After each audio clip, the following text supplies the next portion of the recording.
आप देख रहे हैं एबीपी गंगा, खबर आपकी, जुबान आपकी। और इस वक्त की बड़ी खबर का रुख करते हैं। उत्तर प्रदेश में कोरोना को लेकर योगी सरकार ने बड़ा फैसला लिया है।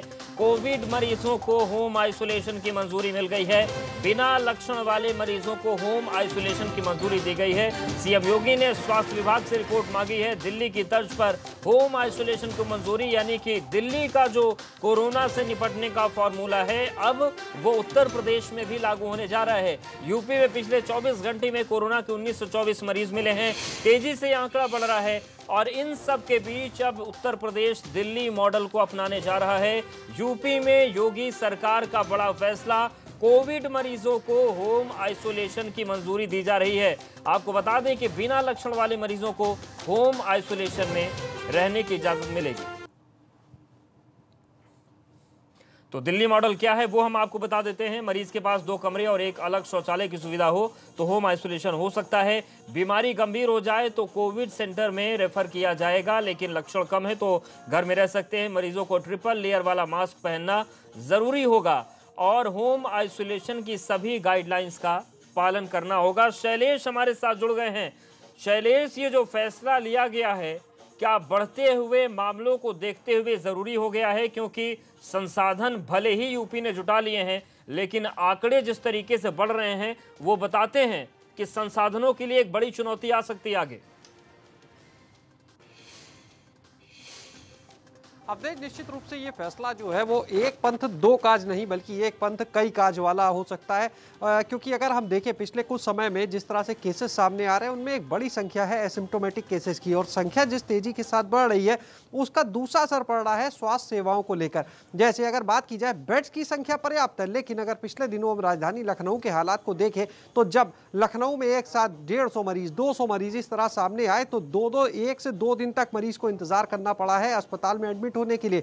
एम्बुलेंस उतनी नहीं हो पाती थी कि उनको अस्पताल में शिफ्ट किया जा सके। ऐसे मामले सामने आए कि जो स्टाफ का नर्सिंग स्टाफ है, अस्पताल का नर्सिंग स्टाफ है या कर्मचारी है, यानी खुद जो कोरोना वॉरियर है, उन्हीं को कोरोना पॉजिटिव होने पर बेड नहीं मिल पा रहे थे। ये हालात हो चुके हैं और इसकी वजह से अब कहीं ना कहीं ये फैसला सरकार ने लिया है। अब अगर जब होम आइसोलेशन की व्यवस्था होगी तो निश्चित रूप से बहुत सारे लोग अपने घरों में आइसोलेट होंगे। इससे एक तो अस्पतालों में जो बेड्स की व्यवस्था करनी थी उससे बचत होगी। दूसरी चीज़, जो संसाधनों की दिक्कत आती, जैसे एम्बुलेंस से लोगों को शिफ्ट करना, उसका लोड कम हो जाएगा, क्योंकि मुख्यमंत्री ने साफ कहा कि जैसे ही कोई कोविड पेशेंट ट्रेस होता है तत्काल उसको अस्पताल में भर्ती कराने की कार्रवाई की जाए, बिल्कुल भी डिले नहीं होना चाहिए। तो एक उस समस्या का समाधान होगा। तीसरा, एक बात जो मुख्यमंत्री की तरफ से कही गई वो ये कि बहुत सारे लोग होम जो है इसलिए अपनी बीमारी को छुपा रहे हैं क्योंकि वो अस्पताल में भर्ती नहीं होना चाहते। इसकी वजह से ये संक्रमण और ज्यादा फैल सकता है। तो ये एक बड़ी वजह उन्होंने कहा कि अगर किसी के अंदर लक्षण रही रहे या बहुत हल्के माइल्ड सिम्टम्स जिसको हम कह सकते हैं अगर बिल्कुल, लेकिन तो सवाल से भी उठता है कि होम आइसोलेशन को अगर मंजूरी दी जा रही है, दिल्ली मॉडल को अपनाने की बात कही जा रही है, तो क्या होम आइसोलेशन के लिए पूरी टीम तैयार है? क्योंकि दिल्ली मॉडल की खामी ये देखी गई कि लोगों को होम आइसोलेशन तो मिल गया, लेकिन 4-4, 5-5 दिन तक कोई झांकने नहीं आया और कई तो बिना डॉक्टर के ठीक हो गए। देखिए, ये तो बिल्कुल आप सही कह रहे हैं अवधेश की यहाँ भी अगर बात की जाए तो होम आइसोलेशन के बाद जो सबसे बड़ी चुनौती होगी वो होगी इन मरीजों की निगरानी की। लखनऊ में एक इंटीग्रेटेड मॉनिटरिंग सेल बनाया गया है, control room and command centre. इसी तरह मुख्यमंत्री ने प्रदेश भर में इस तरह के कंट्रोल सेंटर बनाने के लिए कहा है।